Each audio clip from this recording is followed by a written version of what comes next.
Ingram Micro has been hit with the SafePlay ransomware. Criminals are ramping up efforts to compromise Linux SSH servers to build proxy networks. ClickFix social engineering attack up 500%, and a former ransomware negotiator is under criminal investigation for working with gangs to profit off of extortion payments. This is Cybersecurity Today, and I'm your host, David Shipley. Let's get started. Ingram Micro, one of the largest technology distributors on the planet, said Saturday it was hit with a ransomware attack late last week. The publicly traded California firm was still dealing with the impact from the incident as of Sunday afternoon, with its website still down and redirecting to more information on the cybersecurity incident. In a release on Business Wire, the company said it recently discovered ransomware on some of its internal systems. The firm said it took steps to secure the relevant environment and proactively took some systems offline, as well as implementing, quote, other mitigating measures, end quote. Ingram Micro says it has launched an investigation with the assistance of leading cybersecurity experts and has notified law enforcement. It said it was working hard to restore affected systems and to resume processing and shipping orders. Bleeping Computer posted the SafePlay ransomware note allegedly tied to the incident. In it, SafePlay claims it exploited, quote, a number of mistakes, end quote, Ingram made in, quote, setting up the security of your corporate network, so we were able to spend quite a long time in it and compromise you, end quote. The SafePlay note claims the intruders accessed sensitive and confidential information, including documents pertaining to financial statements, intellectual property, accounting records, lawsuits and complaints, personal and customer files, bank details, transactions, and more. Interestingly, the group seemed to go out of its way to note the attack was purely financially motivated and not political. None of these claims have been independently verified. Ingram Micro had more than $47.98 billion in revenue in 2024, making it one of the most valuable U.S. technology companies. The ransomware attack comes on the heels of the firm returning to the Fortune 500 in June. Founded 46 years ago, Ingram Micro is a backbone distributor to value-added resellers, managed service providers, and more.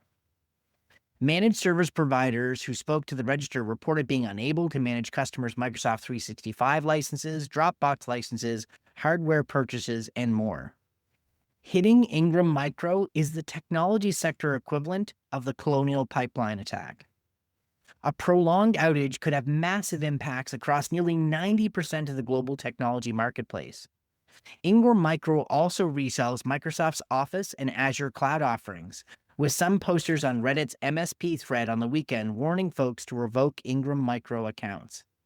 As of Sunday, there was no evidence that Ingram Micro's incident had spread to others. However, the company's sheer reach would make any such event larger than anything we've ever seen. According to a recent media article, Ingram manages more than 50 million seats in cloud services. We may all want to be grateful that this increasingly appears to be a vanilla cybercrime extortion attempt and not a nation-state run, because had it been, things could have been far worse. If this outage takes the typical several weeks to several months to fully resolve, the risks of major disruptions throughout a broad swath of the technology supply chain will grow. A new campaign is targeting misconfigured Linux servers, with attackers deploying legitimate proxy software to covertly build network infrastructure for criminal use. This matches a trend we've been following since the start of the year, with criminal groups building new infrastructure leveraging proxies around the world.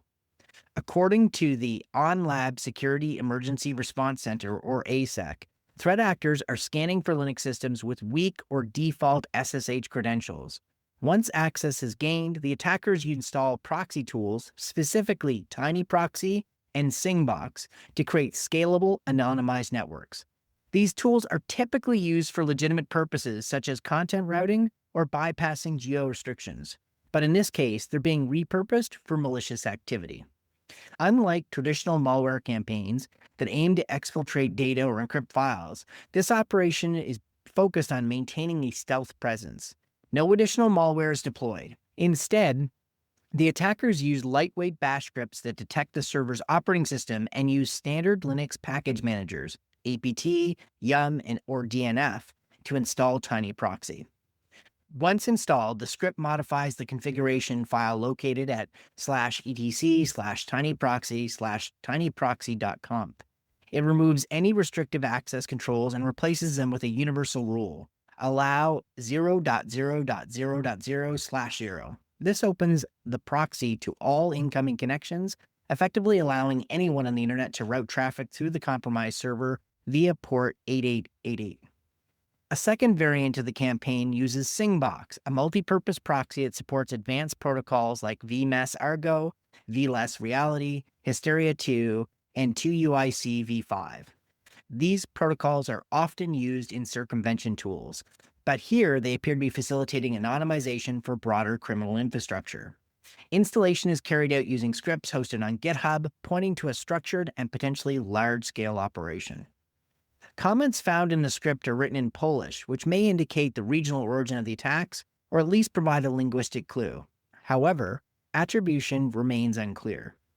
Security researchers suggest the infrastructure is being monetized through proxy-as-a-service offerings or leveraged to obscure the source of further malicious activity. For organizations running Linux-based infrastructure, especially systems exposed to the internet via SSH, security teams are advised to enforce strong authentication, ideally using SSH keys and not just passwords. Audit for unauthorized proxy services, and monitor outbound traffic for signs of proxy misuse. This campaign highlights a shift in tactics from delivering destructive payloads to quietly establishing a persistent network resource that can be used in ongoing or future cyber operations. It's particularly relevant given the decline in the ability of criminals to use traditional bulletproof hosting services. Cybersecurity firm ESET says click-fix attacks are up 500% in the first half of 2025, coming second only to traditional phishing as the most common attack method. The findings come in the latest ESET threat report, which summarizes threat data captured by its security tools. Click-fix attacks display a fake error that manipulates the victim into copying, pasting, and executing malicious commands on their devices. The attack vector affects all major operating systems, including Windows, Linux, and macOS. It often mimics common human validation systems like Cloudflare or CAPTCHA services that are commonly deployed to distinguish human and bot traffic. The click-fix technique is used to deploy info stealers, ransomware, remote access trojans, crypto miners, post-exploitation tools, and even custom malware from nation-state-aligned threat actors, ESET says. In the same report, ESET also gave some good news.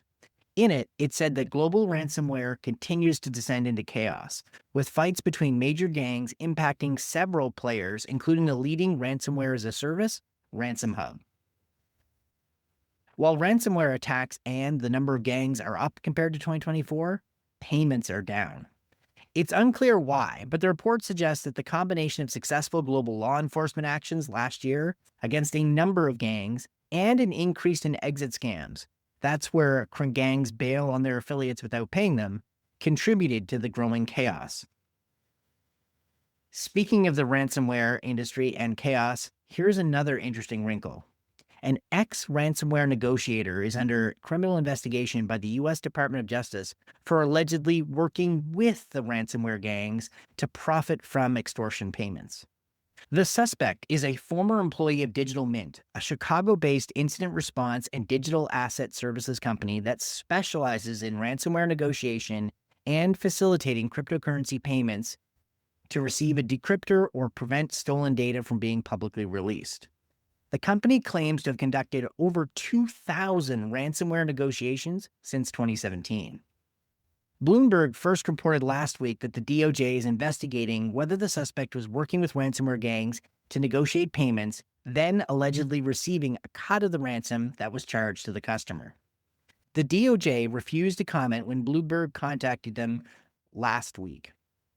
From my perspective, ransom negotiation as an industry was always ethically challenging. Some ransomware operators, such as GANCAB and ReEvil, even created special discount codes and chat interfaces specifically designed for these type of firms to receive a discount on the ransom demand. Some vendors in the ransomware negotiation space have been critical of others who don't use a fixed fee structure, with those that don't use that fixed fee structure often lending themselves to potential abuse. As always, stay skeptical and stay patched. And yesterday was a good day to start doing fourth-party breach tabletops. We're always interested in your opinion, and you can contact us at editorial@technewsday.ca or leave a comment under the YouTube video. I've been your host, David Shipley, sitting in for Jim Love, who will be back on Wednesday. Thanks for listening.